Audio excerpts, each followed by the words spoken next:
Hello everyone, welcome to Collabs Without Permission. I'm Vi, they, them, and today I'm excited to bring you a new kind of video. The indie tabletop scene is surprisingly deep for being such a small pond. There are names to remember, blogs to read, new and old classic modules, success stories, and villains. Whether you're familiar with the ecosystem's every niche or are just diving in, with videos like this I hope to introduce you to an author's entire body of work. So I am very excited to start the series off by celebrating or maybe introducing you to Zedeck Siew, one of my favorite creators working in the tabletop scene today. We're going to discuss as much of his bibliography as possible in approximate chronological order, examining the ways that he writes into existence compelling worlds full of plants, animals, and people that are all infused with a kind of mundane spirituality, which Google says is an oxymoron, but we'll have to do. So let's jump in. We're gonna start at the very beginning with the ongoing collaborative fiction project, 1,000,000 Islands, written by Zedeck and illustrated by Munkao. Bringing a setting to life is a tricky endeavor. One strategy is to make an all-encompassing encyclopedia, rendering people and locations in exquisite detail. Another strategy, though, one ripe for use in tabletop role-playing games, is to instead paint with brief splashes and insinuations, vignettes of detail that insinuate culture and historicity, guiding the imagination to fill in the specifics. This writing style invites you to consider the parts of the world that aren't detailed or are only hinted at. This is a feature that I would argue is an integral part of experiencing these zines, for both the authors and the reader. Upon opening the first setting zine, Murkurgur, the Death-Rolled Kingdom, this is what readers are faced with: a borderless illustration and a handful of sentences fading into the page. The words describe a journey through undefined land. Instead of the familiar regional fantasy map with its lines and dots, we are handed directions and landmarks, as if we've asked how to reach this fantastic land. In fact, all of the zines start this way: a river, a footpath, a foggy upland, a switch-backing track. Travel through liminal spaces comes first, an enticing taste leading us into these fictional worlds. So we turn the page and travel up the river to Murkursinga. Once again, there's not a map of the community, because that's not what's important. It teaches what's important by showing. The region's history is told through a monster that lurks in the trees. A few local laws and customs are detailed because visitors must interact with them directly. The economical forces are shown through a merchant, and we learn of the land's exports through what's available at market. Each detail is brief, but scattered with inspiring hints, which build upon previous information, leading to even larger blank spaces calling out to be filled in. Let's fill one in together. One of the first details in the book tells of shapes in the water. I bet you could guess what they are. If not, the next page shows the Crocodile Gate, names this land the place of crocodiles, then reminds you, be welcome. Watch for shapes lurking in the water. This trio of details tells you that you may visit, but you should be wary of getting too comfortable. Then details flood in. It's dangerous to mispronounce crocodile words. Uh-oh. You can't stay on shore after dark without a crocodile's permission. Crocodiles have authority and jobs, like this patrolling knight and their squires, this rich business mogul, or this ex-adventurer turned antique disposal expert. These scaled ones have priests who carry river pearl prayer beads and devoted guards with crocodilian tattoos. Anything in the image of a crocodile is treated with respect bordering on religious reverence. Why? Well, the book now explains. The scaled ones are divine guardians of this land. Some have a sense of duty. They roam the river and its tributaries, a police presence. Others are content to bask, order servants around, gorge. Gods of leisure. Wait, gods? Are they gods? What are gods in this setting? Do the priests worship individual crocodiles, or are the crocodiles more like a clergy with religious authority? Who runs this place anyway? I'll give you one guess. A broken tower, craters filled with water, the place of a final battle. Murkur-Nur, a croc as big as a bus, is the last living participant of that fight. This makes him king, though owing to his perpetual slumber, leadership of the people and the priesthood is left to the 5 queens, only one of whom is detailed here, characterized as an isolationist, in contrast with her fellow queens. With all this new information, we now know that we do not know 4 of the queens, the religious tenets, what the battle was fought over, or who its participants were. The book leaves you with these bubbling questions ready to be filled in as you see fit, if it's important to the story you want to tell. Maybe these questions aren't important to the story you want to tell. Maybe the blank spaces that call out to you or your players are the economics of the upland and the downland, or the conflict between this merchant and his unionizing workers, or the nostril caverns beneath this face-shaped island. The book gives you just enough detail to guide your decision-making by narrowing the narrative focus to an array of manageable pieces. These blank spaces are, I think, why Zedeck describes the world of these zines as porous, like he did for me last February. This is Zedeck, and this is me. Hi! I was lucky enough to get to talk with him last February. He's really cool. When speaking on Thousand Islands, he said this. Our imagination of the region is that it's very porous. A lot of how we relate to the region is by imagination and sort of filling in the blanks. So I guess the zines reflect that. Similarly, the project's itch.io page calls this land a porous patchwork reality. It's what you're signing up for when you read these short fictions. They are not encyclopedias, so there's not paragraphs upon paragraphs of detail, but each word is carefully chosen, and there's not much to keep in your head all at once. It's a strong foundation of evocative spaces, factions, and individuals that prevents its self-described patchwork nature from falling apart into its disparate elements. An important part of this strong foundation is how it brings people's history into the present. The second zine, Kraching, begins by leading us to a statue once again, but this one is made of wood and doubles as a scratching post for cats and bigger things. Just as Merkurgur used its waterlogged statues to tell a history, Kraching uses this shrine to tell the first story of the god Awu, the story of Awu the woodworker. In his first story, Awu is a woodcutter. He lives a simple life. He takes that as he needs from the forest, to kindle, to build, to carve. Even in that time, the forest of the valley is sacred, full of spirits. Its trees grow well and strong. The king in the east hears of their strength, and wishes such timber for his fleet of ships. Soldiers come with felling axes. There is a great fire, a great cutting. The valley is cleared, sap spilled, civets splattered, and the spirits cry out for help. Awu replies, "Oh spirits, don't worry. I know a way." That night, the king's soldiers play drums. Awu steals into their camp. With his chisel and mallet, he begins his work. As the soldiers drum, he carves. Bam, bam, bam! Tuck, tuck, tuck. A log has turned into a tiger. Boom, boom, boom. Tick, tick, tick. A bolt has become a leopard. Bum, bum, bum. Tuck, tuck, tuck. The branches are fishing cats. Awu works fast. Awu works well. When Awu is done, his carvings jump away. Some to run, some to lunge at the drunken soldiers to turn them into prey. This is Awu's first story. How he saved the valley and why the forest is full of cats. This story is part of the history of Kraching, but it's more than backdrop. It helps explain the present, where carving wood is ubiquitous, cats are personified and valued by their communities, and the surrounding forest is appreciated for its spiritual nature. And here we return to the supposed oxymoron of mundane spirituality. Here, magic is neither completely known or unknowable, nor is it confined to the distant past. It's within the very wood that the people of Kraching carve into idols, masks, necklaces, and of course, cats. Magic is there too in their many, many cats. Carving cats for posts or doorways is a pastime, but they eventually go missing, replaced with a mewling kitten for you to welcome into your home. The cats will help you hunt and lend you their magic because, don't you know, all cats know magic. What magic? Well, there's no complete list of cat spells, but it's not superstition or purely guesswork. For example, swallow 2 cat pills and you can speak with animals. Magic, like history, rarely has one exact solid truth.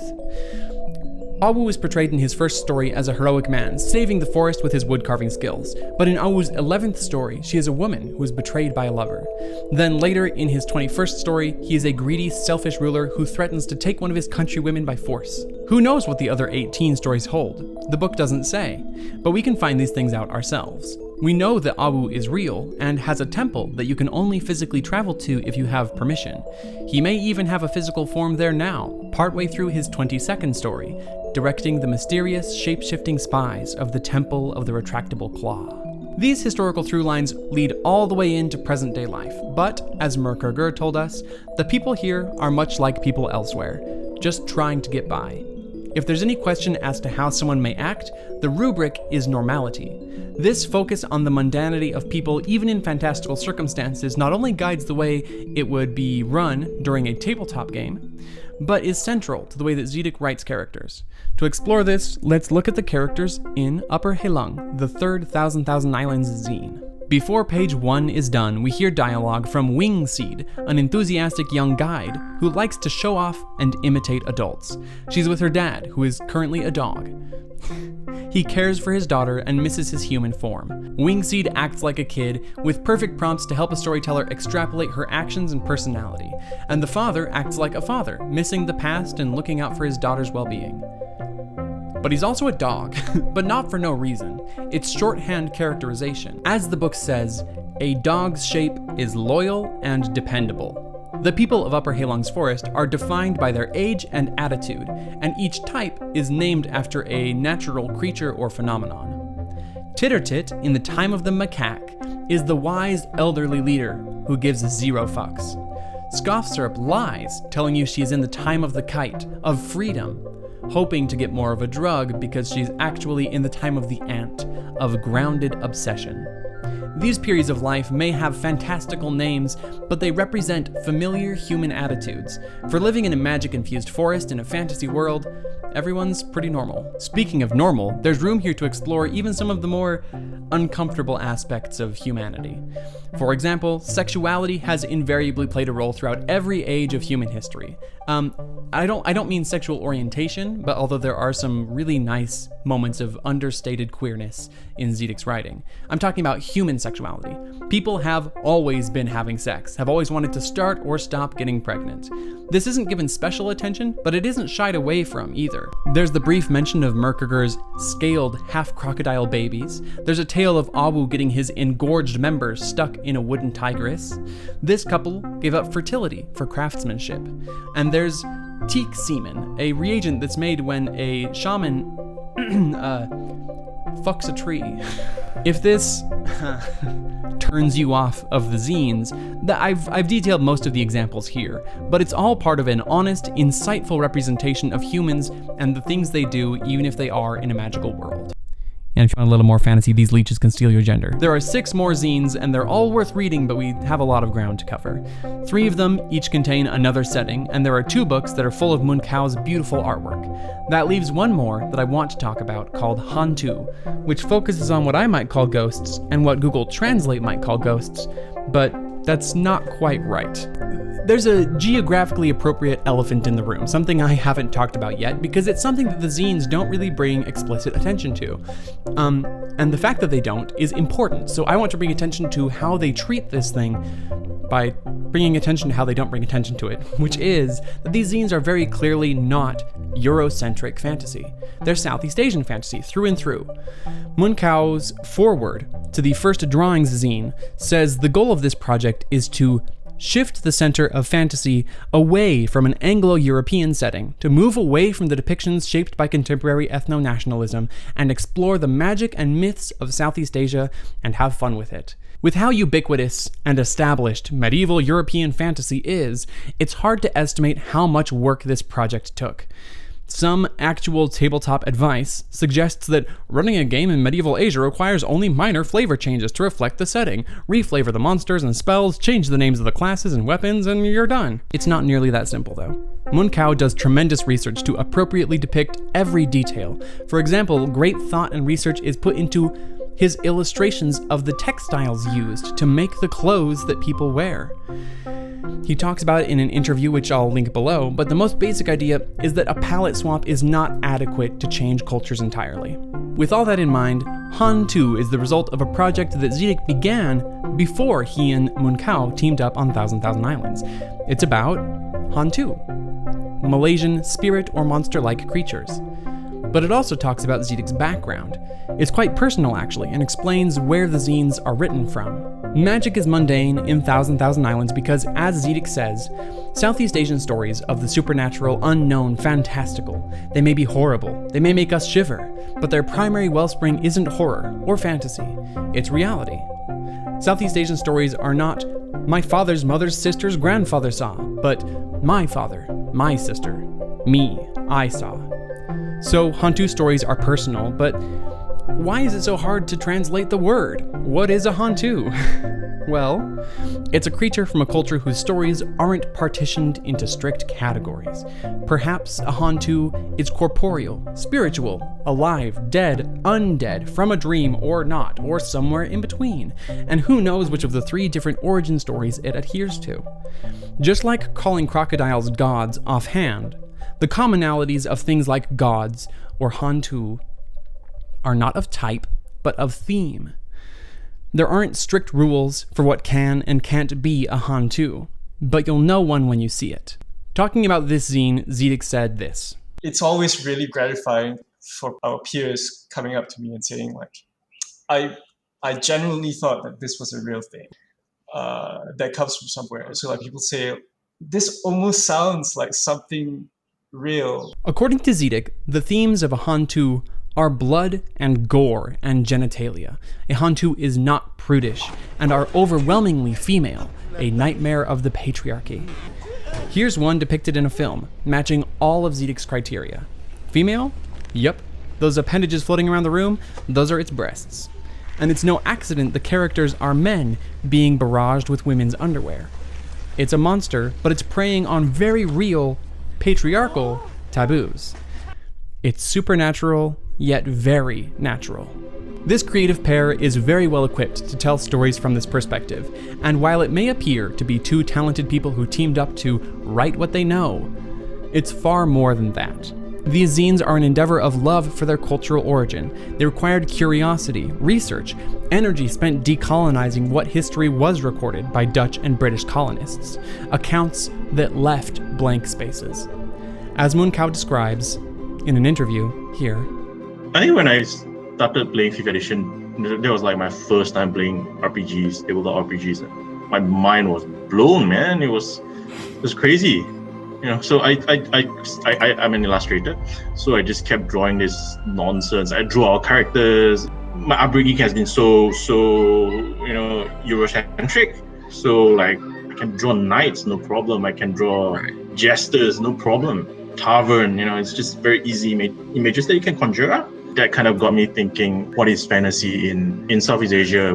What is fantasy that could be more relevant to me? And then when I tried to think what is relevant, and it's really, really, really, really hard. So a lot of the research, I think, was just trying to find out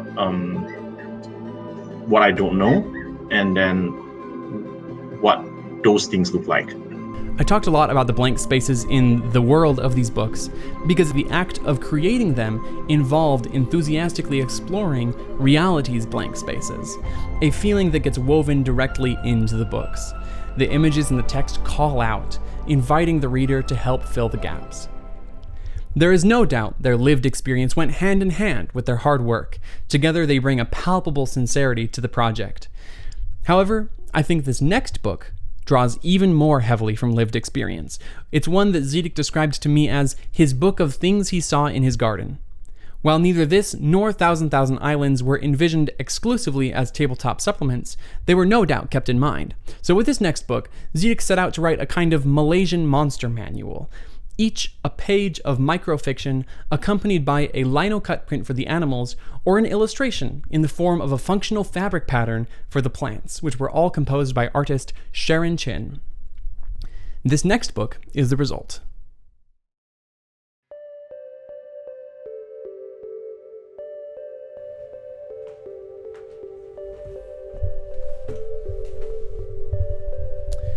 Our next book is Creatures of Near Kingdoms, written by Zedeck Siew, illustrated by Sharon Chin.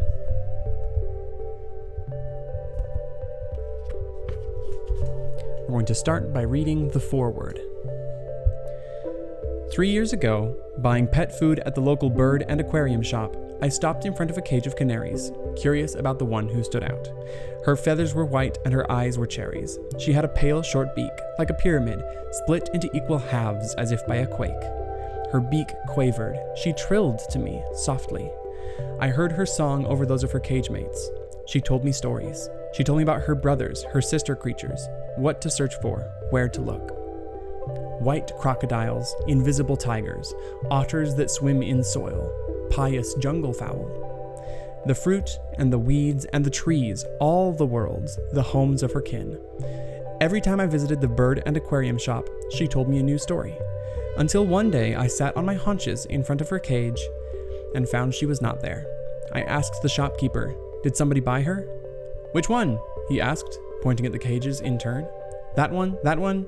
He shrugged, confused. "Which one?"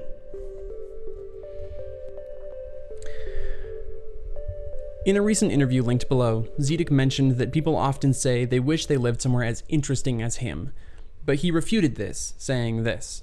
Where you come from definitely would be super interesting. Yeah. It just is a matter of like finding how to communicate that place. Creatures of Near Kingdoms is maybe the purest example of Zedeck writing like this, about his hometown, his backyard even. Zedeck said this book is inspired by tabletop bestiaries, so obviously it includes 50 monsters or creatures, and interestingly, 25 plants. But there are no stats, only an illustration and a short story about you encountering the plant or animal. Every entry does superficially belong in Southeast Asia. There are durians and macaques, dugongs and pangolins and betta fish, but the cultural flavor goes far beyond superficiality. The second-person prose and especially the complex themes bring the world to life around you as you read. In Hantu, Zedeck categorized them not by type, but by theme. So in an effort to understand this book, while I was reading it, I took notes on every entry trying to figure out what the creatures and plants were about. And I found a lot. It was really rewarding. So instead of listing off the 75 entries or telling you what each of them is, I'm going to tell you what I found the creatures and plants in the book to be about. They're about industrialization, urbanization, and environmentalism. They're about religiosity, missionary work, sexual guilt, invasive species, adaptation and synanthropy, the meaning of life and death, parallel universes, displacement of native populations, the consequences of logging, social media, your horny uncle, gene experimentation, industrial farming, commodification of Western tastes, surveillance, Viagra, pollution. I took a good length of time reciting the book's foreword because I think it says something interesting. Obviously, it's a fun story about a bird where it teaches Zedeck about the world around him. But to remove the poetry of that story, in reality, there is no bird that teaches Zedeck these things. There's only the world. And after my close reading, my takeaway is that Zedeck is unparalleled at finding magic in the world around him. He looked around himself and found stories in plants, both natural and cultivated, in animals, both pestilent and domestic, in fabric and in vinyl. Stories about colonialism and its present-day repercussions, Malaysia's urbanization and manufacturing. It isn't hidden, but these things aren't often mentioned either. It's just part of the world, in the background and the foreground, affecting its plants, animals, and peoples. And almost all of it is magical.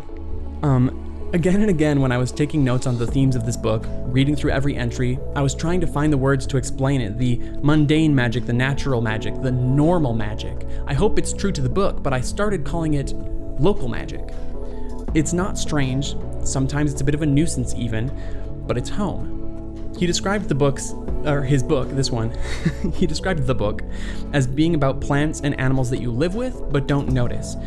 But just as with the bird in the cage, Zedeck does notice these things. When people tell him they wish they grew up in a place as interesting as he does, what I reason they're really envious of is his perspective, his ability to see magic and wonder even in the annoying things. I want to jump in and give you a taste of the book before we finish up. So I'm going to tell you about the Firecracker Crow. I already read you a section of the book, so I'm going to just tell you about it. Here we go. Evidence of its presence is described first. Black starburst burn marks everywhere. The road, the telebox, the windshield of a nearby van. These crows are very comfortable living around humans, their source of food and light. A diet of rubber, electronics, chemical runoff, and oil causes their hardy digestive systems to produce combustible defecation. At night, they gather by the hundreds and poop on the streets, the sidewalk and cars, causing a colorful, combusting, cacophonous chorus. The crows are the focus, of course, but insinuated is the urbanization of their previous habitat, which left fewer trees and predators and an excess of pollution from the industrial city around them. It's a man-made nuisance rapidly adapting to its new circumstances. When I asked him about this motif of rapid advancement, he said that as someone living in the tropics, life doesn't go away. He said it's inconceivable that life will go away. It'll just get really hostile by adapting to as it adapts to its circumstances.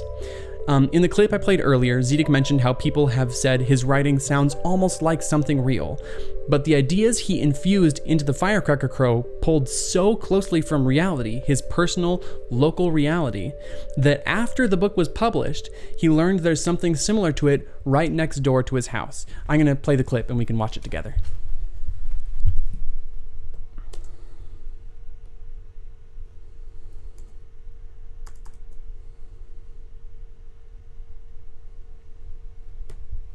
So a story that I heard after the book came out, but I feel is very in character for the book, is that the refinery which I live next to is home to something like 15,000 birds.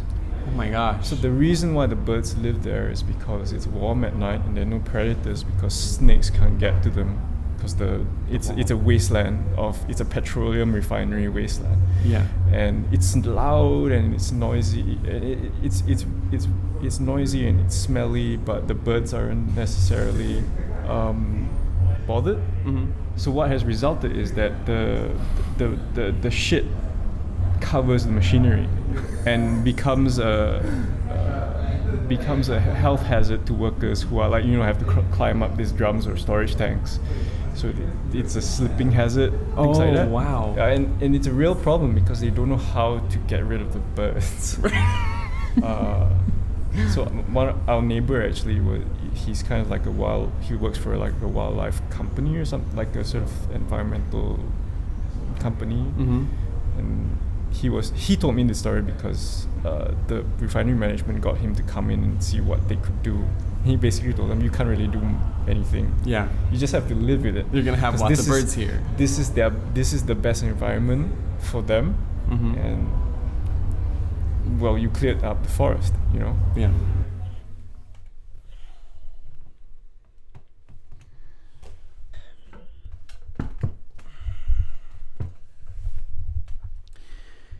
Yeah.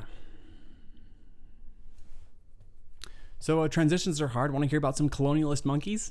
Zedeck became known in the tabletop scene as an evocative writer during the G+ days of the scene, and since that time he's accumulated a body of contracted work, including an adventure for Free League's game Forbidden Lands, 2 adventures for Best Left Buried, a zinni for Beneath the Canals, and 2 little pieces of writing, one in Electric Bastion Land and a class in You Got a Job on the Garbage Barge. But you want to hear about those colonialist monkeys, don't you? Temple of the Six-Limbed Lord for the Forbidden Lands RPG is about some dumb bastard colonizer monkeys who tried to invade heaven but ended up in Ravenland instead. It even appears from these tweets that a reference comparing them to Columbus was edited out of the introduction. The metaphor is thin but effective. They're insatiably ambitious, pompous, racist, and slowly dominate the encounter table until there's nothing left but monkeys. Incompetent monkey scouts, drunken monkey soldiers, a diplomat monkey with fine print treaties, and the monkey's enormous god idol, the eponymous Six-Limbed Lord. A colossal golden statue, it's the subject of their worship, the most powerful weapon they have, and the thing anchoring them to this world. The adventure theoretically pits you against them, as they're annoying and destructive, wrecking nearby settlements and showing up at your keep, but it mentions that it's completely possible to work with them, that they're not above hiring native freelancers. Ravenland is a morally gray setting, but there's nothing morally gray about the invaders. They apprehend locals as specimens, destroy temples with their mech idol. One of the named monkeys will literally take brides to establish local alliances. Because of this, the setting's moral ambiguity is turned to the players. Are they willing to help the invaders establish a presence here for their own personal gain? But this is a fantasy world, so let's look at where the fantasy comes in. Why monkeys? Well, firstly, just like in Upper Heleng, animal traits are extremely effective characterization. Monkeys suck. They can be mean and mischievous and will absolutely steal your stuff given the chance. The second reason is that contrasting people with monkeys is a classic form of dehumanization, and the text is obviously aware of this. In a section that sounds deliberately alarmist, Zedeck writes, "One form of demon is called monkey, person-shaped and person-faced, but subtly perverse. They come bearing flags and scripture, but their insignias are meaningless heraldry. Their shields filigreed in alien styles. Their hymns praise false divinities. What fearful evil! The monkey mocks our art, our faith, our civilization, our virtues." Plausibly, this is each group's view of the other, but the framing takes a definite side. You are never asked to consider how, actually both groups are othering each other, as if it's negative both directions. No, these are monkey supremacists, demon colonizers from another dimension. In the way that Thousand Islands moved the center, the perspective of the fiction, you aren't playing as colonizers, you are playing the people being invaded. This isn't the first time that Zedeck has written about the ills of colonialism, and it won't be the last. As for the adventure itself, it works as part of Forbidden Lands' domain-style play, presenting a monkey faction and their invading home base. Some of my favorite things about it include the infighting between the leaders of the city, so you can play them against each other. I like the Gestalt monkey swarm monster. I like the imagery of using pointed temples and buildings to bore through reality, which is awesome. But maybe my favorite part is a magic item that does so much heavy lifting for the adventure, it's absurd. It's a fruit from the alternate reality the monkeys came from. Eating it grants invisibility for 1 hour, but it has a solid pit in the middle that you can't eat, like a plum. So, monkey scouts are sent out with these for provisions, eating them while keeping a sneaky eye on, most pertinently, the adventuring party. Away from monkey leadership though, they're troublemakers and foolishly mess with the party by throwing the pits at their head, then blowing their cover by snickering invisibly in the tree branches. Once an hour, here comes another pit. Are you kidding me? It aesthetically fits its user, it has a secondary purpose, it sets up an encounter, it gives usable information about the faction's members, and communicates that the faction is from another dimension. Forgive me if I'm overreacting, but this dumb plum is artistry. It's amazing. Here is not the place to air my grievances with the structure of Forbidden Lands adventures, but I could gush for an hour about a magic fruit, so this is undoubtedly a worthy entry into Zedeck's bibliography. Alright, I'm excited to talk about House of Eth and then finish off with Lorn's Song of the Bachelor, but before we do that, I want to live up to the concept of this video, which was looking at Zedeck's entire bibliography. So in one very dense sentence each, here's a summary of 2 shorter adventures. In White Hair, written for Best Left Buried, a dragon suffering from a shedding plague of intelligent hair is being mind-controlled to spread the infection across a region, troubling or infecting its inhabitants, living, dead, and ghostly, with effects that are described in ghastly, otherworldly detail. In The Faceless King, written for the Pentola Beneath the Canals collection, money-hoarding cephalopod cultists spread a plague of contagious counterfeit coin mimics, which, if consumed, infect you xenomorph style with an octopus cultist version of yourself, which is mind control inducted into their oceanic-themed pyramid scheme. Alright, hopefully one of those piqued your interest. They're both really well written and filled to the brim with cool ideas, even for how short they are. I also hope you're enjoying this quite long video, and we're only 2 books from the end. Spy in the House of Eth describes the current events, locations, and factions of the large region called Torre. Now, I could definitely go off and talk about how this is stellar anti-capitalist critique. There's commentary on wealth inequality in details as small as the pavement. It uses fantasy to literalize the human cost of automation under capitalism, exploring systemic issues and their personal repercussions. It even finds time to critique the misguided humanity is the real virus environmentalism fallacy. But I've talked meaning and metaphor this whole video, so for this one, let's talk about how it functions as a tabletop adventure. A design element unique to tabletop gaming is the roll table. They're often used for things like random discoveries, encounters, and NPCs, and let me tell you, Zedeck makes great roll tables. Every aspect is considered. One of my favorite examples is from later in this book, where there's a garage full of moldering palanquins, those boxes that nobility are carried around in. You can generate one randomly, and despite it being 3d6 tables, the text reads, "Only 4 remain. Angular outlines under canvas sheets in a row," which is followed by one of the best roll table titles I've ever seen. You know you want to lift a cover. Do the players see this clever detail? No, but it's leagues beyond "this one is ... It uses the table's title to remind the GM that these things are hidden under tarps and puts them in the same curious headspace as the players and their characters. That last part is why it's my favorite, because it's a roll table. Part of the fun is that you don't know what's under there either. By rolling, by using the table, the GM is the one lifting the cover, discovering more about the world. So that's a shining micro element. So now let's look at the macro elements. Random encounters are divided by region: the sea, the mangrove warrens, the limestone cliffs, and are generators, not just tables. The first table of each describes the physical world. It describes the rocks and the reefs, the weather and the animals, the dangers and treasures that might be hidden nearby.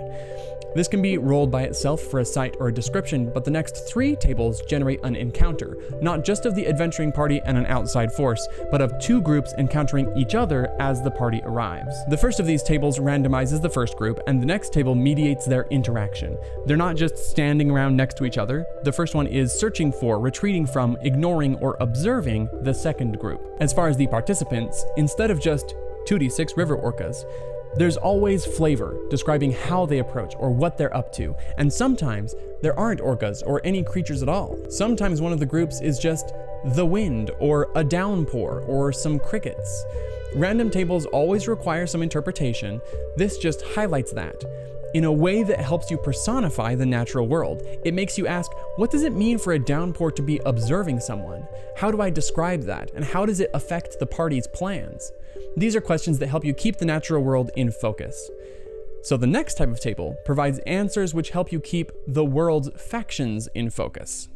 Wayren Sand is the first location the PCs will visit if they travel to Torre on foot. Its townfolk generator embeds people in the setting by attaching them to one of the major factions or to the primary conflict of the book, with a D6 section called Their Secret is Betrayed by. So let's look at the factions it mentions from oldest to newest faction, and I'll explain why when we're done. The townsperson you roll might be in a cult that worships a titanic horseshoe crab. Maybe they're being mind controlled by a dugong man or support the resurgence of the Beggar Kings. Or maybe they're never around because they're hiding a rebel automata that claims to house the soul of their father. By nature of being attached to a faction, each of these results points to a different location with its own ongoing conflict, keeping the world and its people interconnected. Besides being very conducive to a hex/point crawl style of play, each faction also plays into the region's history. So we're going back into analysis again. I'm sorry, I can't help it. It's common practice to tell what a dungeon room was before it fell to ruin, but it's not often I see a region history that doesn't read like a list of wars and monarchs.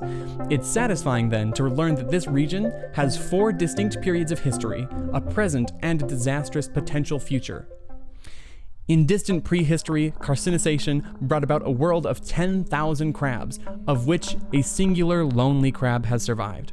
Then came the manatee-like dugong men, whose civilization fell to ecological disaster, leaving them to rebuild an underwater, post-industrial society under eco-fascism.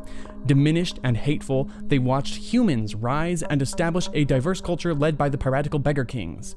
Then, only a generation ago, colonialist powers vanquished the Beggar Kings, took control of the region, and turned the land into a monoculture plantation for exporting vast amounts of natural oil. Soon, Samson F. automated the process, laid off almost the entire workforce, got rich, and died. That might sound like a dry history lesson, which is probably why it's not in the book. I pieced that paragraph together from important information and current events.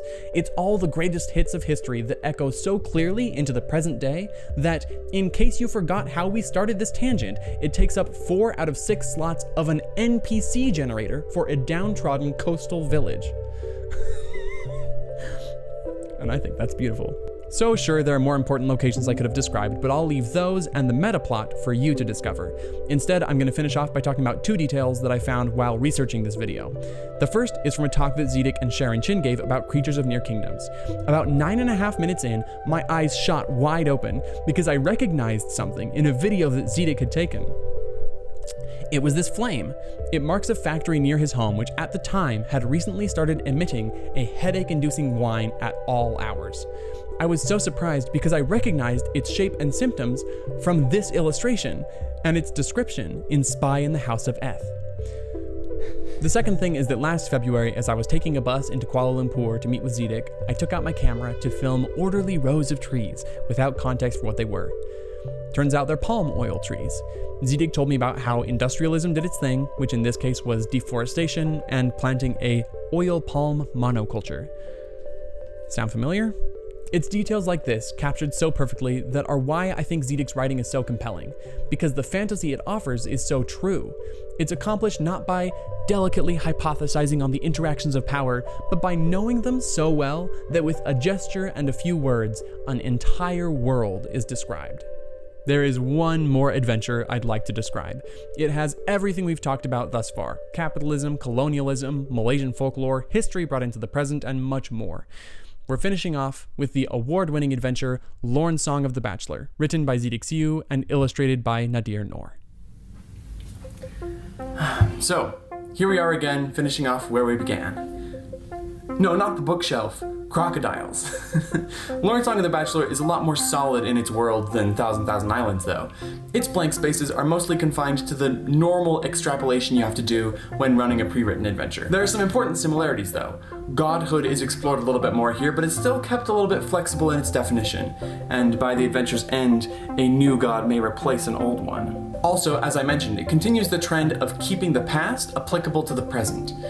So, the primary conflicts of the adventure revolve around this enormous killer crocodile, which, according to legend, was once a man. He was cursed with this undying form and mystically tied to the land and its river. But it's not only an important in-game legend, it's an adaptation of the stories around Bujang Senang, a very real crocodile that was responsible for a series of attacks throughout the 80s into the 90s. The Malaysian state Sarawak is notorious for its crocodile attacks, home to a whopping 40 out of 42 of the country's recorded attacks over a 7-year period. We talked about local magic with creatures of near kingdoms, the magic things that are around you that you don't notice.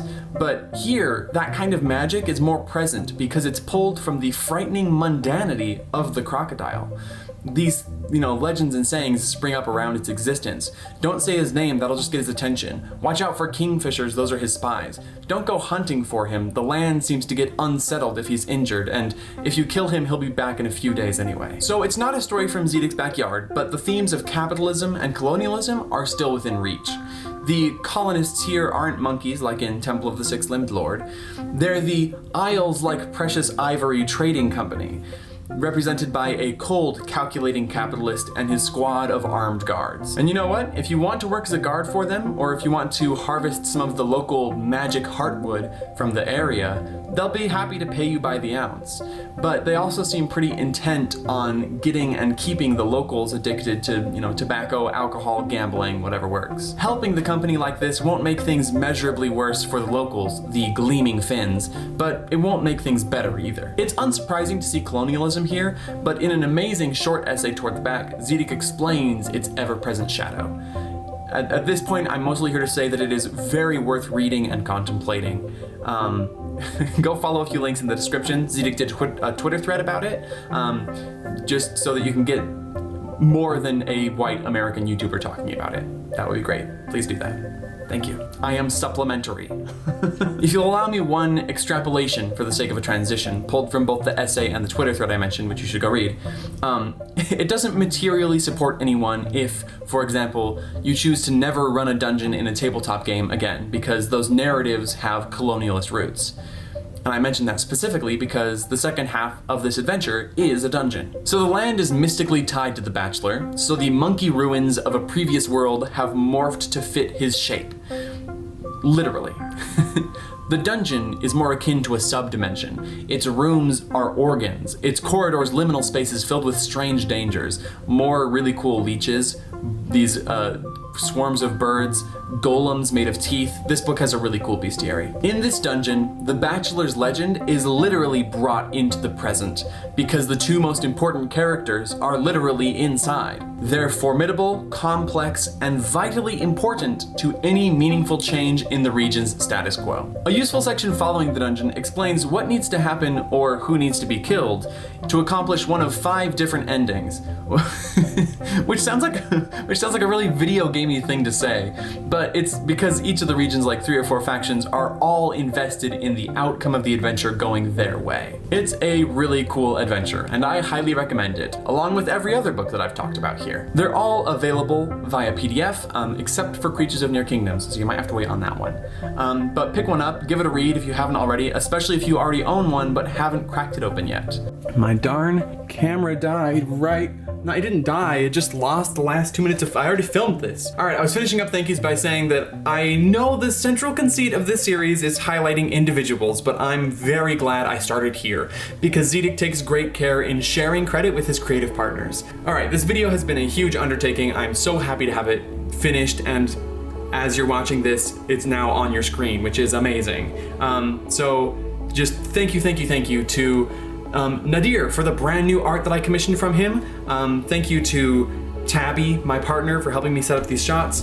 Thank you to Anna for opening her door while I'm filming.